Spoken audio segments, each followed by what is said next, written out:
Okay, today we're going to do something a little different. We're not going to talk about a bunch of boring rules and regulations. Nope. Instead, we're going to open a storybook, and it's a very special one that tells us not just what the law is, but why it actually matters. That's right, because if you really look close, the law isn't just a pile of dusty old papers. It turns out every single rule is actually a story about real people, big feelings, and the search for what's fair. I mean, think about it for a second. Every law we have started as a human drama, right? A quest to answer that one simple question. What is fair? So today, we're going to dive into three of these incredible tales from all around the world. All right, our first story comes from Scotland. And, well, it's a little bit slimy. It might seem like a small, strange story, but believe me, it teaches a giant lesson about our responsibility to the people right around us. So imagine you're at a cafe just trying to enjoy a nice treat. Your friend buys you a dark glass bottle of ginger beer. You pour some over your ice cream, you take a little sip, and then, as you go to pour the rest, something absolutely awful floats out. A decomposed snail. Ugh, the woman got terribly sick from this. But here was the tricky part. She didn't buy the drink, her friend did. So who was actually to blame here? The judges really had to think about this one, and they decided that it wasn't just about who bought the drink, it was about who made it. The court came up with this simple but really powerful idea. We all have to love our neighbor. And what that means is we have to be careful not to hurt people with our mistakes, even people we've never met.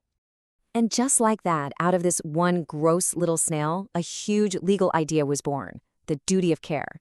It's a rule that protects all of us, every single day. The company that makes something has a responsibility to the person who ends up using it. See, it's a simple idea, really. Just look out for each other. Okay, so what happens when looking out for your neighbor means looking out for the entire planet? Well, our next tale takes us to the Philippines, and it's about some incredibly brave kids who decided to speak up for people who couldn't, the generations of the future. So here's the problem they were facing.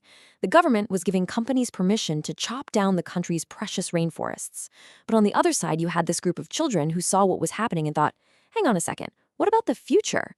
They saw this clash between making money right now and saving the world for later. So when these children went to court, their argument was just groundbreaking. They basically said, look, we are not just fighting for us. We're fighting for generations of kids we will never, ever meet. They were literally speaking for the future. And you know what's amazing? The judges agreed. They used this absolutely beautiful metaphor, calling the law a time machine.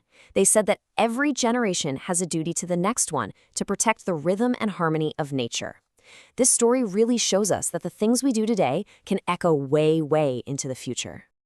Our final story is from America, and it's a deeply personal one. It's about two different paths, two different worlds, and the long, hard fight to bring them together. It's a story about justice and what it really, truly means to be equal. For a very long time, this was the reality in many parts of America. The law actually said that Black children and white children had to go to different schools. They called this rule separate but equal. But let's be honest, the two were almost never equal at all.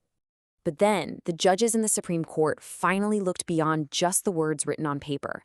They looked at the real children. And they realized that when you separate kids just because of the color of their skin, it does something deep inside them. It creates this feeling of being less than, a wound to the heart that might never, ever heal. And so they made one of the most important decisions in history. They declared that separate can never be truly equal. It's just not possible. You can't be equal if you're forced to stay on a different path.